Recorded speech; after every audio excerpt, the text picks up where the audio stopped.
Welcome to Marketing from X to Z. The podcast specifically created for small business owners who want practical marketing advice without the hype. We're your hosts. This is Mike Albuquerque representing Gen X. And this is Liz Bachman, our resident Gen Zer. We're here to share honest insights, real-world experiences, and tangible strategies to help your small business thrive. Hey, Mike, do you want to start a podcast? Let's do it. Hey, here we go again. This is episode 11. Liz, are you ready? I am ready. So today we're going to be talking about avoiding the social trap, planning beyond one channel. And I get to ask the questions. You do. This is your area of expertise. Now, you ready for this? Uh-huh. Okay, let's do this. All right. So why is it risky for small business owners to rely, I don't want to say solely, maybe heavily on one social platform? What are some of the risks that they can face if they choose to do that? So when you're on a social media platform, you are kind of renting space. You don't own that. And so if that platform goes away, then you could lose all of that particular audience immediately, right? So I think a really good example of this has been the uncertainty with, is TikTok going to be banned? Is TikTok not going to be banned? Is it that sort of thing? I mean, a lot of the reason that that's so concerning is because small businesses have grown on there and stayed on there. Yeah. And by doing that, they have put themselves kind of at the mercy of what happens with that platform. But that's true across the board because Meta is a private business. They could just close up tomorrow. Mm-hmm. They don't owe us staying on so our businesses can market. And so understanding that and understanding we need to be in different places in order to protect ourselves is really important.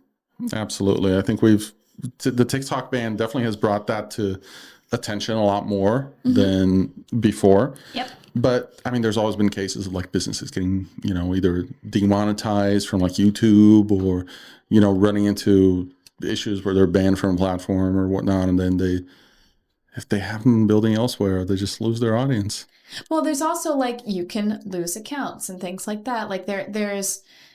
There's always when you don't own the space, there's always potential for things to happen that you cannot control. So it's just I've known people who have gotten hacked and lost their stuff, and there's things you can do to minimize that risk. But at the end of the day, if you don't own the land that you put your house up on, right, to use your house thing from before, then there's always the risk that somebody could take the land out from under you. Yeah. Can you think of some businesses that had issues when their primary marketing channel either changed or just there was, they experienced an outage or? So, I mean, really, I don't want to, I am going to end up harping on this quite a bit on this episode, but with the TikTok ban, potential TikTok ban, is it not, how much is it getting pushed back? It got shut off for that one day or something like that. I mean, there were some small businesses who thought that they had lost their livelihood because they had built these audiences specifically on TikTok and had not bothered to move things over. And that's really most recently where I've seen it. I've also seen businesses who lost access to their Facebook because they didn't turn on two-factor authentication. Oh no. Please turn on two-factor authentication for everything regarding your business and then have multiple ways to authenticate it. That has nothing to do with this specifically, but please do not make yourself easy to have this happen too, because there's not a whole lot you could do once it's lost. So, I've seen clients lose that too, where they didn't have that turned on and all of their stuff was on Facebook and now they can't access their Facebook and they have to start from scratch somewhere else. And now they need it now because the thing's gone and they didn't build it in the interim. Yikes, that stinks. Oh, it absolutely stinks. That's the thing is if you put all of your eggs in one basket, that egg is that basket can break, that basket can get taken, so you want to make sure that, and not to be fear mongering here, but be smart about it and make sure you're spreading yourself out a bit. So why do you feel like businesses fall in that trap? Why do they put all their eggs in that one basket? Because they're tired and there's so many things you could do and they only have so much bandwidth to pay for to put their eggs in other baskets. I mean, it makes complete sense as to why it happens. Because it takes considerable effort to be good at a specific platform, right? Yeah. So it's going to be hard to do things exactly right for a bunch of different platforms across the board. And so a lot of businesses just choose not to. Now, is that something that you help your clients with, like evaluate the risk of, say, putting all their eggs in just Facebook or Instagram or? So what I typically do is when I help my clients and I build strategies for my clients, I tell them how to expand. Now, we typically have started on 1 or 2 platforms, but I also generally talk about repurposing content over to those other platforms, because even if you're not building things specifically and strategically for that platform, having that footprint at least helps you bridge a little bit of that gap. That makes sense. Yeah. I mean, I imagine there's different strategies that you kind of want to follow with each platform, but there's also a lot of crossover. Yeah. So that makes sense that you'd be repurposing some of that content and just kind of maximizing its usage. Yeah. If you will. If you like, it's always good to follow best practices for each particular channel, but every single time that you do that, you're investing more time and more money, and depending on where you are in your business and your resources, that might just not be viable. So it is better to repurpose the TikTok video as it is over to YouTube Shorts and to Facebook and Instagram Reels to make sure that you have it in multiple locations than it is to not do it at all. Yeah. The distinction there, the only way that would not be true is if you're using specific channels for different audiences, right? So like, you should probably not put a silly TikTok reel on LinkedIn. Now, YouTube and the Meta platforms, probably fine. But LinkedIn, a little bit different audience, huh? It's a different audience. Yeah. So it kind of varies in that capacity. And again, ideally you do make tweaks. Also, if there is a audio that you do not own that's on TikTok, you cannot use that audio on other platforms. That is a licensing issue. Do not do that. You could get in trouble. But Liz, I downloaded it from the internet. That does not make it okay. That does not make it okay. Please do not risk that. But that's why I tend to edit in like a third-party app, and then I can just apply the audios after the fact so that I do as little as possible when it comes to having to repurpose things where it makes sense. Yeah. And I mean, I love the idea of repurposing the content because it makes it less daunting to say, let me go to multiple platforms. Yeah.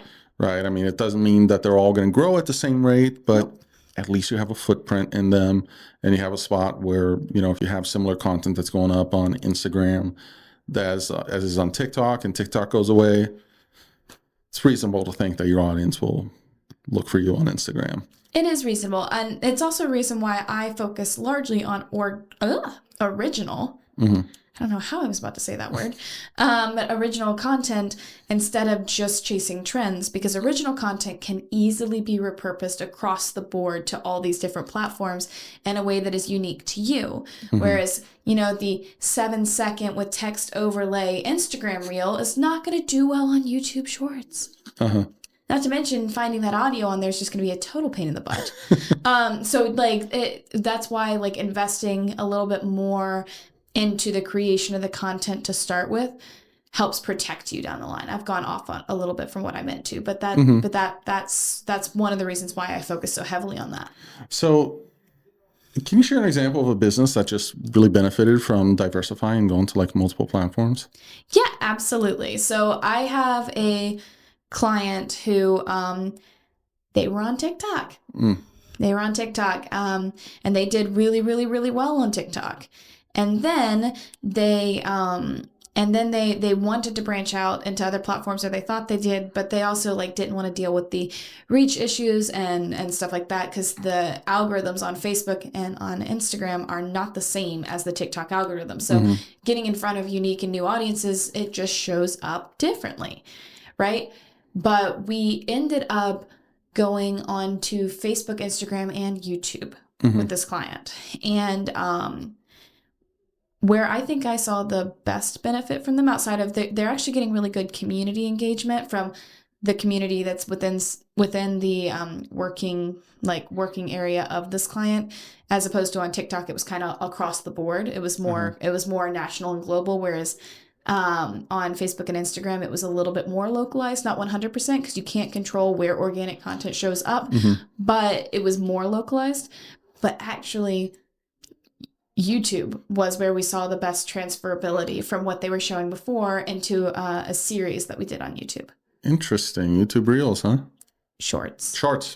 It's got the S right on the logo. It does. Yeah. Okay. YouTube Shorts, Instagram Reels, TikTok. It's just TikTok. Yeah. And Lemonade. Wait, what? Lemonade? Huh? Is that a different one? Yes. Okay. Is that one of the ones that's supposed to replace TikTok? No. It's actually owned by TikTok. It's owned by TikTok. It's carousels. It's like Instagram carousels, but TikTok. Interesting. Okay, but TikTok also does carousels. It does, but Lemonade does them better, and they post over to TikTok on your TikTok profile. Wow. Okay, so I'm finding out something new. I thought it was all cool because I knew about like Blue Sky and those decentralized things are very confusing to me. Yeah. So got it, Lemonade. Okay, so what marketing channels other than social medias do you think social media, not social medias? I said that like you're Gen X. I'm the greatest generation. I just turned into the greatest generation when I said that. That's before Boomer, in case we're keeping track. Okay.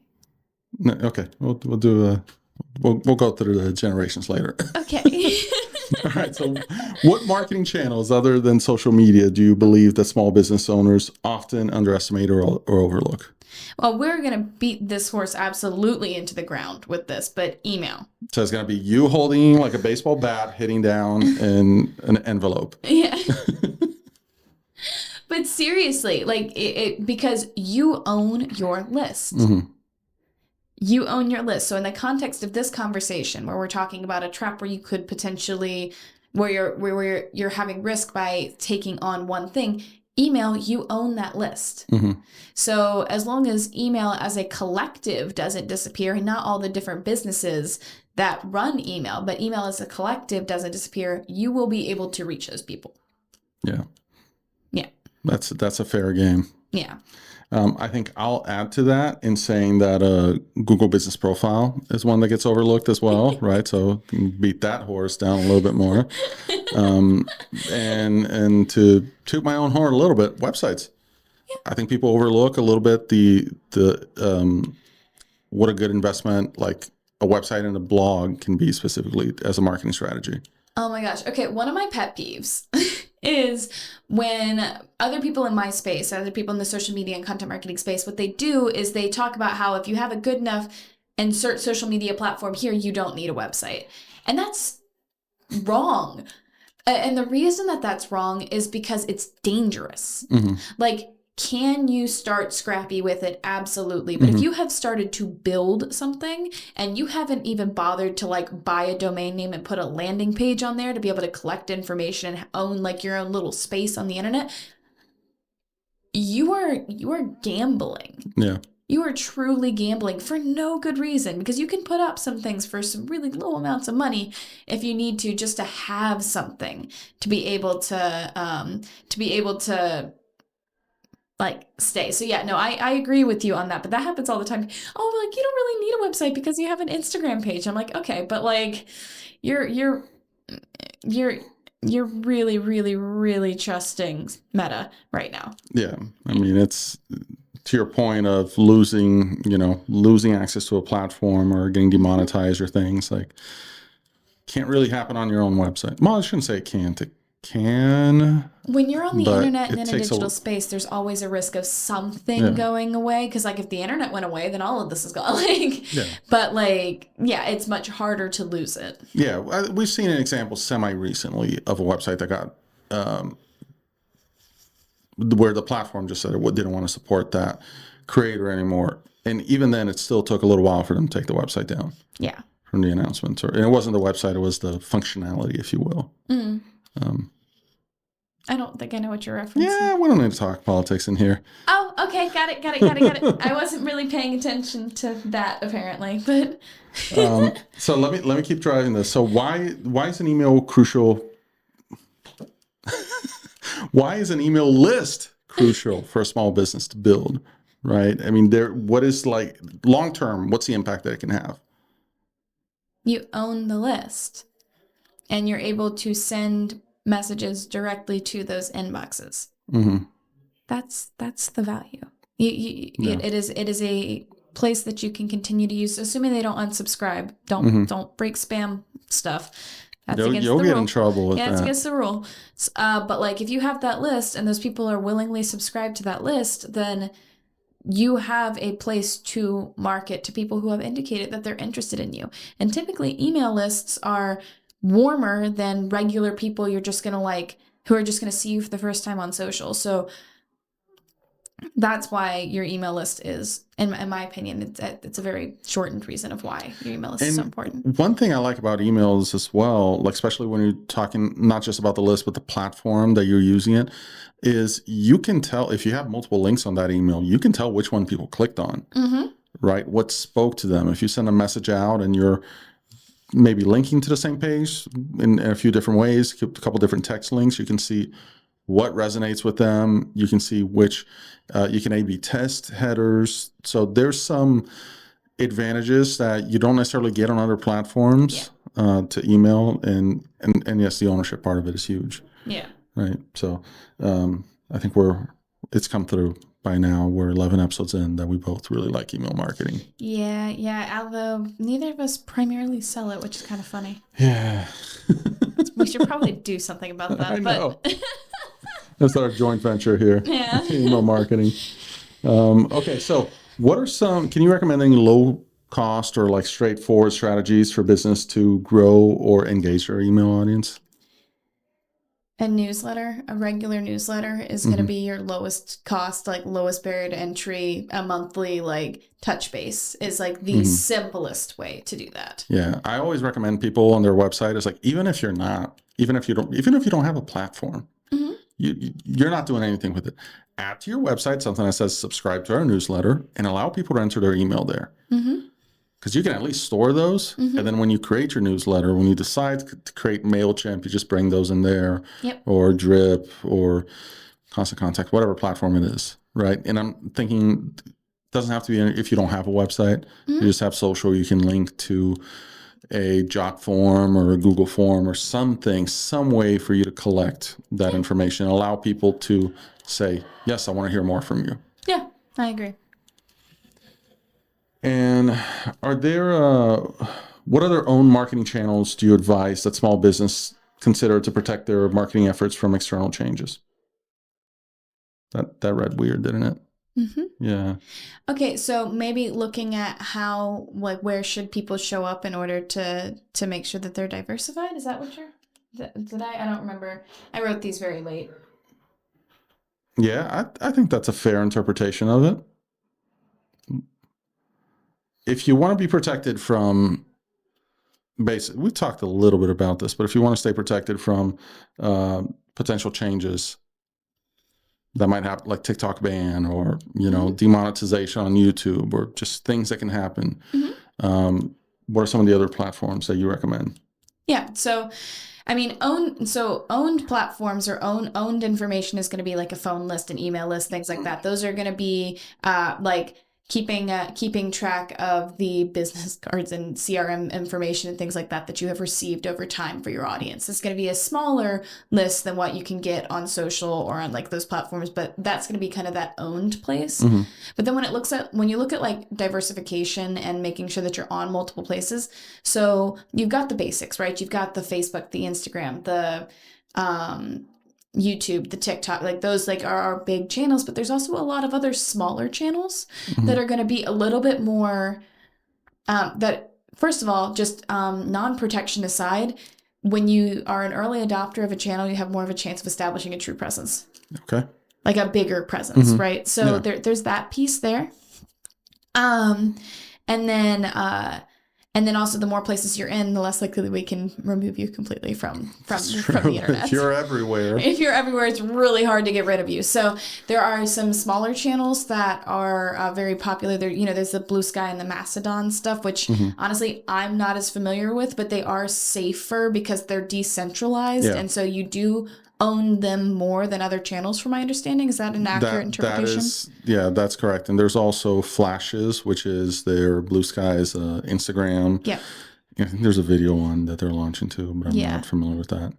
Yeah, so there's those, and then there's also like smaller micro channels that you can think about. Like Be Real is one of the most popular channels for Gen Zs right now. Yeah, I forgot about Be Real. Yeah. How's that still around?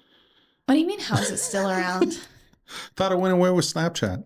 Snapchat is still very much around. Gosh, okay, we're learning something today. Snapchat is huge right now, actually. Okay. Learn something. Yeah, it's more B2C. Okay. Though. Then you have oh my goodness, my brain is just blanking on things right now. But yeah, looking at emerging channels like Musk is looking at launching a variation of Vine. Okay. I remember Vine. I don't really remember. I don't think I've ever went into it, but it's short form videos. Vine. I remember more Periscope. Periscope was the other one that was attached to Twitter, wasn't it? That was Twitter's Vine, I think. I don't know, but it was video too. So Vine was when I was in middle school. Jeez. Yeah, we talked about in the hidden intro. We talked about Orkut a while back. Do you remember that? Oh my gosh, yeah. That was like, might have not even been born yet. 2004. I was born in 2004. That's right. You're 99, something like that. 98. 98. Yeah. Yeah. I'm an adult. Thank you very much. I'm not just now allowed to drink alcohol. Okay. I can't math, so that's why the metrics episode wasn't great. Oh my God, we've lost the car. Okay, so yeah, looking in at making sure that you actually keep track of your own media, right? Your own channels, your own information, your data to keep yourself safe, and then diversify not just into the big platforms, but also looking at new and emerging platforms. At least claim your real estate so you have the option to get on there later if you're not going to start initially creating content. Okay, so I want to talk about that because you mentioned like claiming the real estate, right? At least, and I agree. Step one, right? You should claim everything.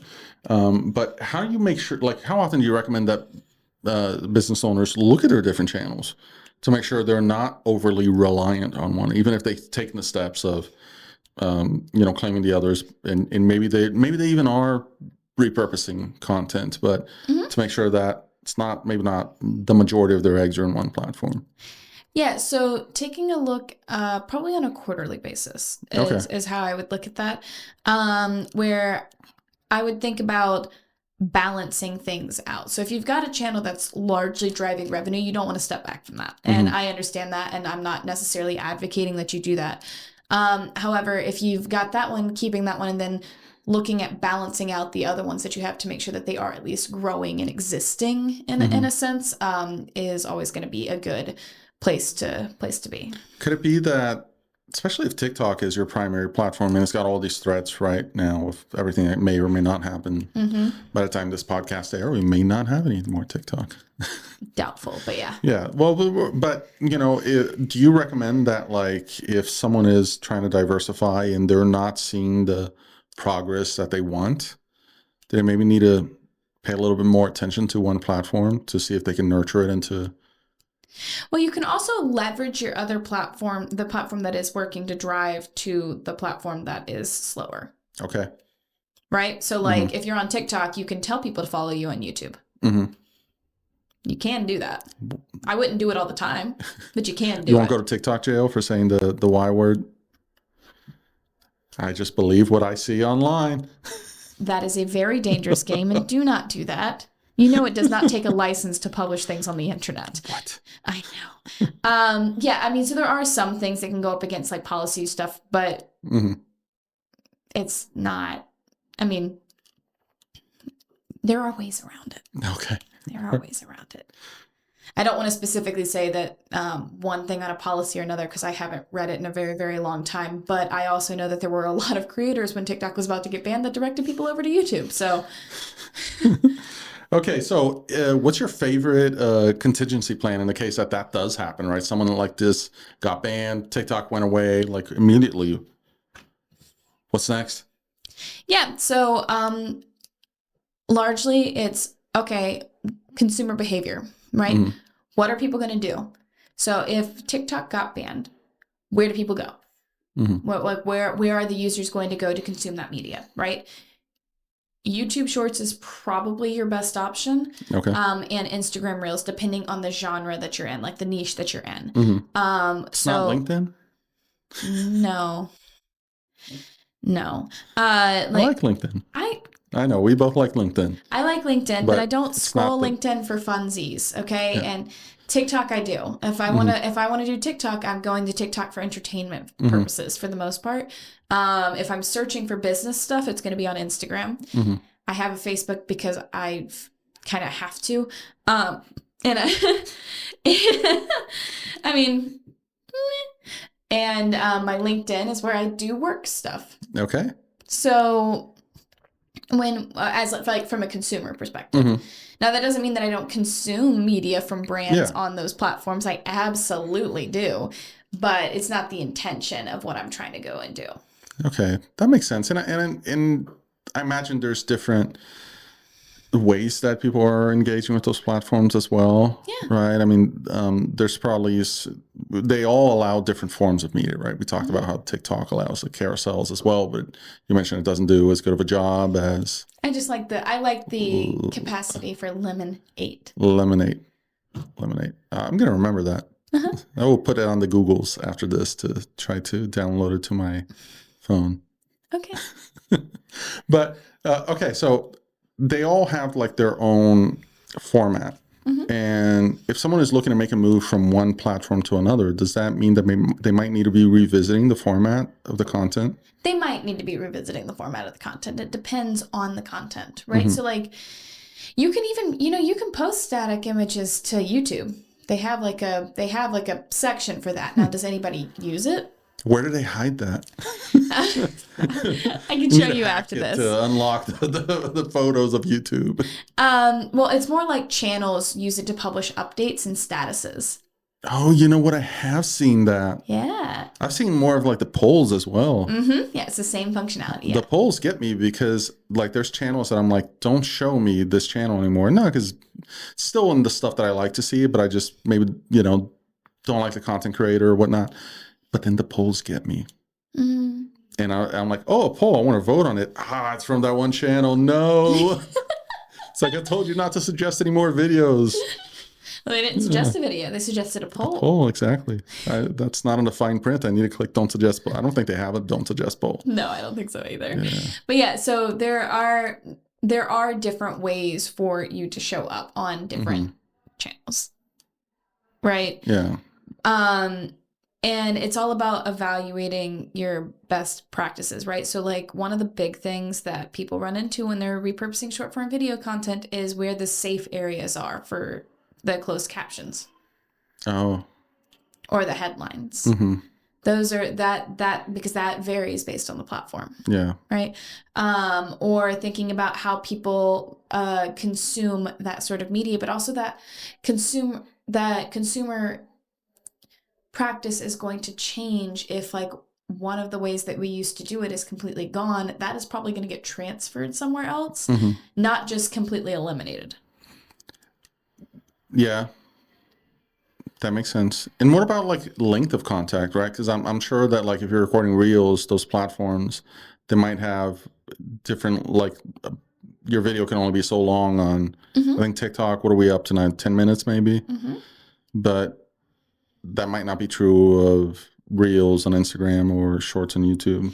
So right now, Instagram doesn't promote to people outside of your followers videos that are longer than 3 minutes. Okay. Doesn't mean you can't publish them, but it stays within your feed type of deal. Okay. So if you're looking to grow on Instagram, Under 3 minutes. Under 3 minutes, even if your TikTok is blowing up at those 10-minute rants about, I don't know, weird colored shoes. Yeah, so when you're thinking about that, what you would do is like on YouTube, you would just publish it as a vertical video, but it would still be a long form video. So it wouldn't be a short, it would be a video, but you can still do that. Or you could, for your, depending on how that rant is structured, you could break the video into different parts for part 1, part 2. Who doesn't love a part 2? Yeah, exactly. Okay. Interesting. Yeah.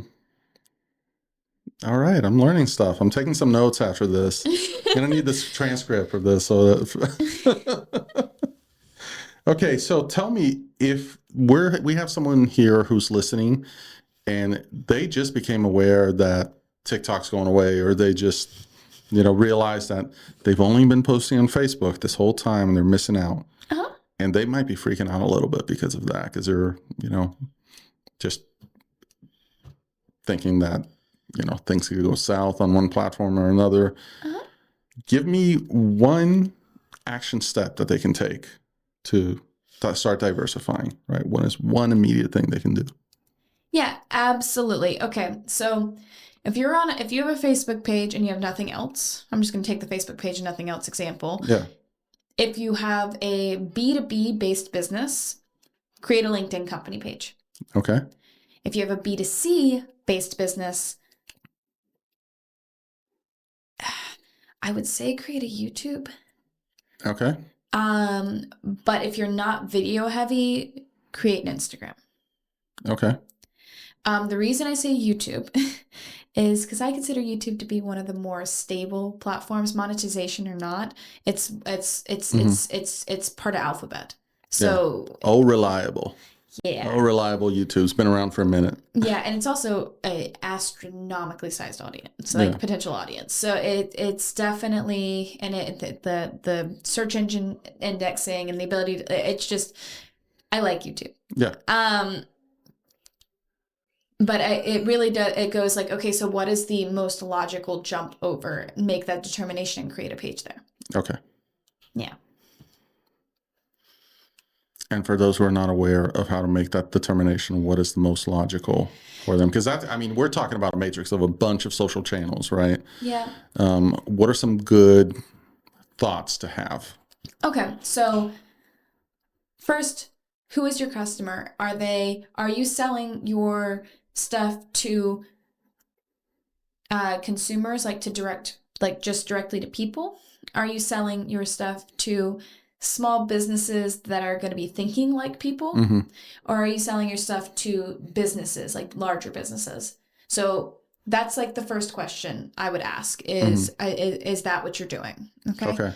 So when you have the answer to that, if it is, I'm selling it to bigger businesses, LinkedIn, and you're done. Mm-hmm. May's question done over there. Yeah. All right. Now, if we're looking at your consumer or your small business who frankly still behaves like a consumer, mm-hmm. because a lot of small businesses do, then you're looking at the B2C platforms. That's your business to consumer platforms. Okay. So that is going to be your TikTok, your YouTube, your Instagram, your Lemonade, your Threads, your basically all of those other ones. Like every other social channel is going to be that. So it's looking at that matrix of information. Your next set of questions are, do I create more video content or do I create more static content? Okay? Yeah. If you create more video content, I would go to YouTube and I would do YouTube Shorts. I would then jump over to TikTok, but TikTok is less stable than YouTube Shorts. So if we're only picking one, I would go to YouTube. Okay. Does that make sense? Yeah. If you are if you're doing mostly static based content, mm-hmm. then you need to do Instagram. Carousels, as of the moment of this taping, carousels are actually doing exceptionally well. Okay. And that's a written format. Mm-hmm. So you can do written content well. It doesn't just have to be video. I know. Interesting. I know. Okay. Sassy. Yeah. Different opinion. But it doesn't just have to be video. Now, video is awesome, but it doesn't just have to be video. I've actually got several carousels that perform just as well as my video content right now. Interesting. Okay. It's been a slight shift. But so that's the direction I would go. If it's an even mix, I would go Instagram as well. Okay. The reason that I didn't say Instagram through and through is because it's two meta platforms. So if something happens to one meta platform, it might happen to the other. And that's where that thought process was coming from. Okay. So if you've ever seen the meme of like the lady with all the numbers flying around. Oh, I'm so sorry. I'm making it worse.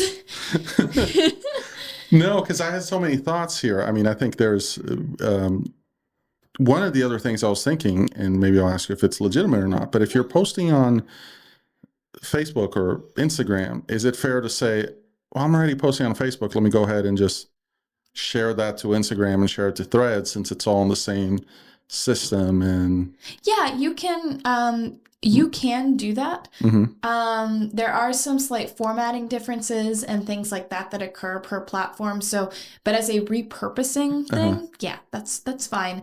If you want to do it a little bit more, like if you have a little bit more budget or a little bit more bandwidth, you're going to want to make the distinction of having the slight platform tweaks and the copy and hashtags and things like that, which is where something like a social media scheduler where you can upload it and then slightly change it according to platform is going to be your most viable option. Got it. That seems like its whole thing with figuring out like the importance that things like hashtags still have on individual platforms, length of captions and things, because in my very limited playing around with some of the scheduling platforms, I know the one that we like, Metricool, you can go in and like make some adjustments per platform, but I I can't help but think when I'm looking at that, just, oh gosh, what does do hashtags still matter as much on Instagram as they did when people were adding 30? No. Yeah. No. It's more written content, right? Yeah. So hashtags can help you, but the way that hashtags used to function is not how hashtags function now on Instagram. Now on TikTok, hashtags are still important. Yep.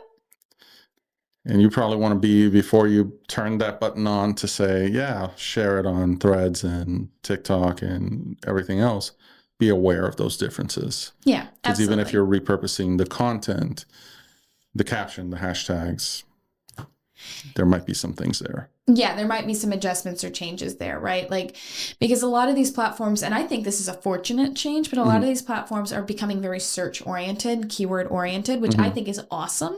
Yeah. I think that's way better than relying on hashtags because I think it's going to create better content for us to consume in the long run. Personally, like that's where I think that is going, and that is awesome to me. I think it will reward storytelling and speaking in the language that your consumer uses, and that is good marketing. And so I like that. Hashtags don't make or break things on Instagram. On Facebook, when you use a ton of them, it just looks kind of messy. Yeah. LinkedIn, it's not necessary. They had an algorithm change almost a year ago now. Okay. I think it was, that made that slightly less warranted. Now, that doesn't mean I won't use like a branded hashtag just to have it there. And so if somebody clicks on it, they can see everything consolidated together. Like that I definitely still do just for sorting purposes, but not discoverability purposes. Interesting. Yeah. What is the main driver of discoverability? Is it going to be the content of the video? Or is it going to be like the caption? Yes. Watch time. Watch time. Yeah. Okay. Like it's what drives whether or not the platform will serve your content to more people is the people who saw your content in that first distribution of like, okay, so you post something, right? And it goes out to 5 people. Yeah. All right. So if 4 out of the 5 hate it and swipe away immediately, then it only goes out to 5 people, and I'm using 5 as an arbitrary number, but it only goes out to 5 people like the one person that did it, right? Yeah. So that just goes out slowly, and then it kind of goes that way. If the 4 people like it and one person doesn't, then it sends it out to 5 people like each of the 4 people, which is a 4 time, or I can't math, but it's a lot more people. Yeah. Like a professional. But so it's about signals as to the value of the content. So that people will stay on the platform, consume more of that content, so those platforms can serve you more ads. Got it. Because that's how they make money. If something is free, they are generally making money off of selling things about you. Because nothing is really free. Yeah. I guess you're the product, but in a different way, right? You are the product. Yeah, that's exactly what it is. So that's more, I mean, I'm sure there's like little like tweaks and tricks and things like that you can use, and there are but those are the things that change all the time, and they're not, and businesses spend a disproportionate amount of time paying attention to those than to what is going to cause people to watch the content for the longest, so that it sends to the social media platform that my content is worth watching, so that it will be served to more people like the people who watched your content, and kind of creates a big watch snowball. And that's probably reinforces the point of like, don't go in and try to make that hard sale message every time, right? Because if someone's not interested, they're gonna swipe right away. Yeah, exactly. It's why hooks matter. It's why copywriting matters. It's Put some thought into things. Provide some value. Yes. And entertainment. Yes. And or entertainment, maybe. Preferably both. All right. What's one key lesson that you would like listeners to take away about diversifying their marketing channels?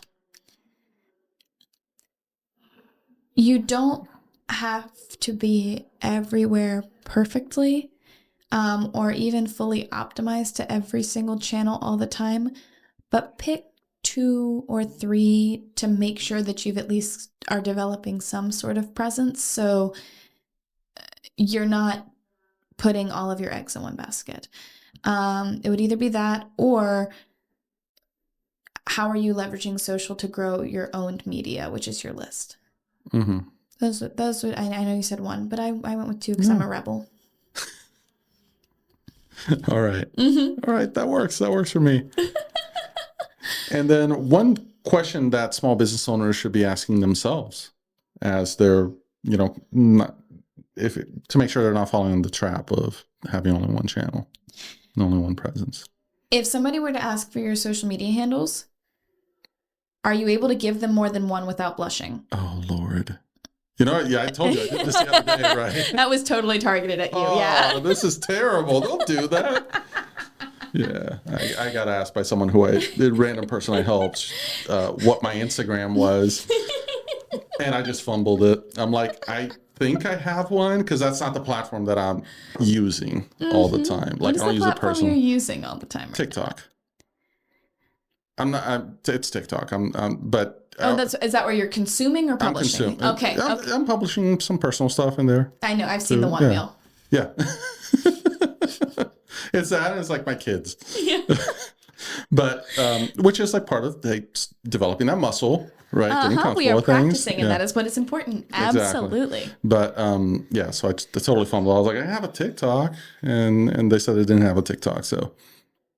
That's the other thing is a lot of people somewhere there's. That's the other thing is a lot of people don't have TikTok because of whatever information they feel to be valid about privacy things and about other countries and all of that space. A lot of people refuse to download that on their phones. Yeah. So just like a thing to remember, especially if you're doing business and you're in a local business if you're in a local area that might be more akin to think that way. Yeah. Without going into politics. But that's the makeup of your customers. Exactly. Right? Depending on who they are, yes, they'll feel more comfortable with one or another. Right? There might be certain platforms that they feel more comfortable with that are more politically powered, leaning, whatever. There's platforms out there that are definitely lean one way more than others. Right. I don't know that we necessarily touched on several of them today, but there's a handful. Oh, I know. We'll have to get a drink sometime. I'll tell you about when I had a client on Parler. Okay, that's one of them. Is Parler still around? I have no idea, and I don't desire to know. Yeah. Yeah, that was one of them. Yeah. So that was one of them. There's a few more, right? And I don't know what to say, because I'm not really going to say that. I don't even know how many people there are on some of those platforms. I know they're not huge, but I don't necessarily know that it's worthwhile for a business to be investing time and effort in them if they can find a certain audience there or not? So actually, I would push up against that. Okay. Now, some of these platforms I don't manage because I just don't. You don't want to be involved in that. I don't want to.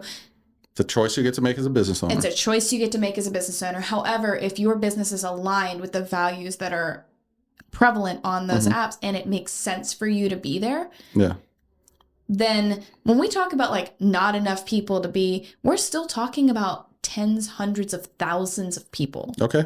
So there might be a benefit then. There very, very, very much could be. So you might treat it as some of the emerging platforms that we talked about, right? Your Blue Skies, your Lemonade. Maybe Lemonade is more prevalent than, I don't know. It's Snapchat, which is still alive somehow, along with Be Real. Yeah. Yeah. So, I mean, it's some of those, like, maybe not the super mainstream. I mean, I'm sure those are all huge. Right. But maybe like Truth or Parler or Rumble, which is like YouTube. I don't know if Rumble has shorts. I don't know Rumble. It's YouTube. Okay. Yeah, there's like live videos and like videos there, but I don't know if they have shorts or not. Regardless, some of those smaller or more niche platforms, the reason you would go on them would be to behave in a smaller and more niche way. Yeah. Okay. Like that, like it is matching your business goals to your marketing objectives and then making a decision according to what makes sense there. Yeah. Yeah. That makes sense. But I like the idea of aligning it to, if those are your values, because if they're not, and you're showing up in a space like that, then just to be in all the places, I think there's real estate that you may not necessarily need to claim. Right? You may not want to. Yeah. You may not want to be. Yeah. You also need to think about what you want your brand associated with. Great point. So with that, I think we're coming up to a wrap. Weird note. With that weird note, alternative platforms. We're coming to a wrap. So this was episode 11. It was. Liz, this was fun. I learned a lot. I'm going to transcribe this and take some notes and ask you follow-up questions. Okay. Maybe we'll have I feel like we could do a whole other session into, the importance of captions and hashtags and diving into that. Oh, and content structure and things like that. Oh, yeah, we could definitely do that. Yeah. So, hey, stay tuned. Then if you have any questions about that, let us know, comment below. And otherwise, check us out. We're at y2zpod.com. That's y2zpod.com. We are. We are. Cool. Or we will be. Till next time. Bye.